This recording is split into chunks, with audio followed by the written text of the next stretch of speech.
तो मेरी एक बात अच्छे से समझ जाओ, ये वीडियो बच्चों आपके मार्क्स को बचा भी सकती है, इवन आपके मार्क्स को बिगाड़ भी सकती है। जी हाँ मेरे बच्चे, आप अपनी स्क्रीन पर देख सकते हो कि ऑफिशियल तरीके से आपका नोटिफिकेशन प्रैक्टिकल एग्जाम को लेकर आउट हो चुका है। आपको किस तरीके से चीज़ों को समझना है, जानना है और उन गलतियों से अपने आप को बचाना है जो अक्सर बच्चे करते हैं, क्योंकि अब की बार बहुत सारे चेंजेस है बच्चों। अगर आप यूपी बोर्ड 2026 के स्टूडेंट हो और अपने प्रैक्टिकल एग्जाम को लाइटली ले रहे हो तो मेरी एक बात अच्छे से समझ जाओ, ये वीडियो बच्चों आपके मार्क्स को बचा भी सकती है, इवन आपके मार्क्स को बिगाड़ भी सकती है। जी हाँ मेरे बच्चे, आप अपनी स्क्रीन पर देख सकते हो कि ऑफिशियल तरीके से आपका नोटिफिकेशन प्रैक्टिकल एग्जाम को लेकर आउट हो चुका है। और यहां पे मैं कोई एक तरीके से नोटिस के बारे में नहीं बताने हैं, मैं बताने हूं बच्चों आपके इन प्रैक्टिकल एग्जाम्स को लेकर कि आपको किस तरीके से चीजों को समझना है, जानना है और उन गलतियों से अपने आप को बचाना है जो अक्सर बच्चे करते हैं, क्योंकि अब की बार बहुत सारे चेंजेस है बच्चों और राह आसान नहीं है, लेकिन मुश्किल भी नहीं है अगर सही स्ट्रेटेजी और सही तरीके से काम किया जाए। सबसे पहली चीज आप देख लीजिएगा, ये कोई व्हाट्सएप फॉरवर्ड मैसेज नहीं है। जी हाँ बच्चों, ऑफिशियल तरीके से खुद यूपी बोर्ड की ऑफिशियल वेबसाइट पे बच्चों आपको ये नोटिस दिया गया है। सबसे मेन चीज पहली समझ लीजिएगा, उसके आगे मैं आपको सारी चीज बता देता हूं। देखो, इस विज्ञप्ति में बताया गया एक तरीके से कि आपके जो प्रैक्टिकल एग्जाम होंगे वो 2 चरणों में होंगे। उम्मीद है कि आपको ये चीजें पहले से पता होगी, पहला चरण और ये है द्वितीय चरण। तो पहला चरण 24 जनवरी 2026 से 1 फरवरी, यानी कि जो आपका नया साल है उसका पहले महीने का आखिरी जो वीक है तब से आपके एग्जाम स्टार्ट हो जाएंगे प्रैक्टिकल के, जो कि पूरे 7 डेज के आसपास चलने वाले हैं।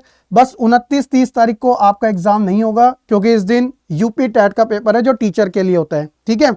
और इसमें ये मंडल्स के नाम दिए गए, आप देख लीजिएगा, पहली चीज। दूसरा फेज बच्चों 2 फरवरी से 9 फरवरी है, यानी कि बैक टू बैक है आपका, और इसके मंडल के नाम यहाँ पे दे रखे। यहां तक तो इंफॉर्मेशन सब बच्चों को पता होगी। अब सबसे बड़ी बच्चे जो गलतियां करते हैं, जो चीजों को हल्के में लेते हैं, लाइटली लेते हैं। अब आपके मन में एक सवाल आ सकता है कि एक तरीके से कि ये जो प्रैक्टिकल एग्जाम डेट आपने सर जो बताई है, अब इसमें होगा क्या, इसमें होगा क्या? क्योंकि देखो, लास्ट मोमेंट पे अगर आप तैयारी करोगे तो प्रॉब्लम तो क्रिएट होना ही है। तो सबसे बड़ी चीज आती है कि मार्क्स कैसे मिलेंगे, मार्क्स कैसे मिलेंगे। कुछ बच्चे बोलते हैं कि सर इन प्रैक्टिकल एग्जाम में तो सिर्फ वाइवा होता है, इंटरव्यू टाइप का, उसके बेसिस पे मार्क्स मिल जाते हैं, बट ऐसा नहीं है। आपको इन चीजों के बारे में ध्यान रखना जरूरी है बच्चों। कौन कौन सी? आपको अपनी प्रैक्टिकल जो कॉपी है वो अच्छे वे में लेके जानी है। ये प्रीमियम चीजें है बच्चों, सिर्फ बता नहीं रहा, फॉलो भी करना है। और अगर कोई डाउट है तो मुझे बताओ कमेंट सेक्शन में, मैं उसके ऊपर अलग से वीडियो बनाऊंगा। पहले ये जान लो, फिर आपकी प्रोजेक्ट फाइल बहुत अप टू मार्क होनी चाहिए। उसके बाद सबसे इंपॉर्टेंट चीज निकल के आती है बच्चों, वो है आपकी वाइवा के आंसर। अभी एक वीडियो भी आपके लिए लेके आने वाला हूं बच्चों, जिसके अंदर कौन से क्वेश्चंस इंपॉर्टेंट है मुझे आप कमेंट सेक्शन में जरूर बता देना, उसके ऊपर भी बना दूंगा वीडियो, ठीक है। और साथ ही साथ आपका अनुशासन और साथ ही साथ आपकी स्कूल में अटेंडेंस कैसी रही है, इन सब चीजों को ध्यान में रखते हुए बच्चों आपको मार्क्स मिलेंगे। सिर्फ वाइवा के बेसिस पे नहीं, ये चीजें भी प्रैक्टिकल एग्जाम में कंसिडर की जाती है। अब देखो, मान लो जैसे आपके पास ज्योग्राफी है, ठीक है, ज्योग्राफी आपके पास, अब आपको पता है कि ज्योग्राफी 70 मार्क्स का आएगा, लेकिन 30 मार्क्स आपके किसके है? प्रैक्टिकल के है। अगर आप इसको लाइटली लेके गए और आपके 20 नंबर आ गए और यहाँ पर आपके 60 आ गए, तो एक तरीके से आपके 80 नंबर हो गए, और जहां आप आराम से इस सब्जेक्ट में 95 लेके आ सकते थे, लेकिन आपने हर चीज़ों को लाइटली ही लेके किया। प्रैक्टिकल एग्जाम बच्चों एक तरीके से बेहद इंपॉर्टेंट है। ऐसे मार्क्स जो आप आराम से लेके आ सकते हो सही स्ट्रैटेजी को फॉलो करते हुए, यही चीज आपको मैं बताने की कोशिश कर रहा हूं। सीसीटीवी और स्ट्रिक्ट मॉनिटरिंग होगी अब की बार, ताकि आपका ये जो प्रैक्टिकल एग्जाम है फेयर तरीके से हो सके। अगर आप ऐसा सोच रहे हो कि लास्ट मोमेंट पे उल्टी सीधी किसी की कॉपी प्रैक्टिकल फाइल करके ले जाऊंगा, ले जाऊंगी और मेरे को अच्छे नंबर मिल ही जाएंगे, बट अब की बार ऐसा नहीं होने वाला। हो सकता है कि आपका एग्जाम भी कैंसिल कर दिया जाए, हो सकता है कि कोई और रीजंस के बेसिस पे बच्चों कहीं ना कहीं आपके मार्क्स कट कर दिए जाए। तो अब की बार सीसीटीवी है ना, सीसीटीवी पता है ना, कैमरे की नजर होगी भाई, पूरा मॉनिटरिंग किया जाएगा। और स्कूल वालों को साफ बोला गया है कि आपको अपने ये जो प्रैक्टिकल एग्जाम है फेयर वे में कंडक्ट करवाने हैं। कोई भी बच्चों किसी का भेदभाव ना हो, प्रॉपर तरीके से रिकॉर्ड होना चाहिए, प्रूफ के तौर पे। और भाई कोई ये हेरा फेरी मत कर देना मैनिपुलेशन की, कोई भी हेरा फेरी नहीं करेगा, अदरवाइज क्या होगा, रिपोर्ट ऊपर ऊपर तक जाएगी, मार्क्स कट होंगे, नुकसान आपका है, डिसाइड आप कर लीजिएगा, ये चीजें रहने वाली।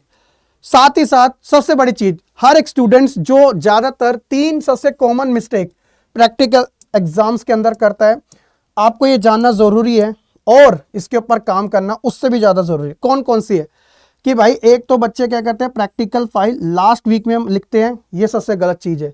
वाइवा के लिए क्या करते हैं, रट्टा कॉन्सेप्ट करके जाते हैं, ये बिल्कुल खराब चीज होती है। और ये सोचना कि स्कूल संभाल लेगा, यानी कि अच्छे टीचर है वगैरह, अरे सब संभाल लेंगे मेरा, ऐसा नहीं है बच्चों। आपको इन 3 गलतियों से बचने की सबसे ज्यादा जरूरत है, क्योंकि वही आपके लिए बहुत ज्यादा क्या आएगी, काम आएगी। ये बहुत ज्यादा डेंजरस है। अब सही स्ट्रेटेजी बच्चों आपकी क्या हो सकती है, सही स्ट्रेटेजी आपको देखो सिंपली क्या करना है, सबसे पहले अपना मेन फोकस रखना है कि जो आप प्रैक्टिकल फाइल बना रहे हो ना, वो एक प्रॉपर कंप्लीट होनी चाहिए, जल्दीबाजी में नहीं, अच्छे तरीके से। फिर इसके बाद वाइवा के बेसिक क्वेश्चंस समझो, वो आपको बहुत ज़्यादा हेल्प करेंगे।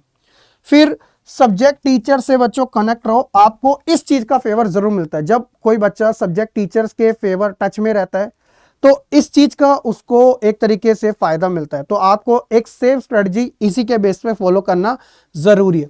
अब पावरफुल टिप्स आपके लिए क्या है, देखो यार सिंपल सी बात है, ईजी मार्क्स का चांस रहता है प्रैक्टिकल में।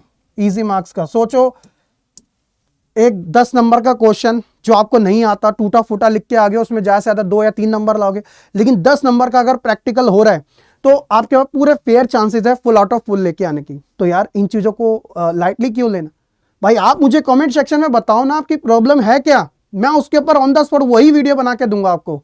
लेकिन बच्चे आप अपनी तरफ से जब तक इंटेंट नहीं शो करोगे तब तक वो काम पूरा नहीं होगा। ये चीज़, ये लड़ाई, ये चीज़ें सब आपकी है, लेकिन अगर आप खुद से अवेयर नहीं होगे तो प्रॉब्लम हमेशा वैसी बने रहेगी, चीज़ें आपके हाथों से निकलती रहेगी।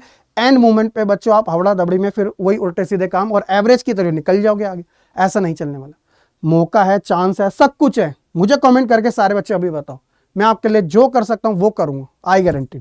मिलेंगे नेक्स्ट वीडियो में। जय हिंद।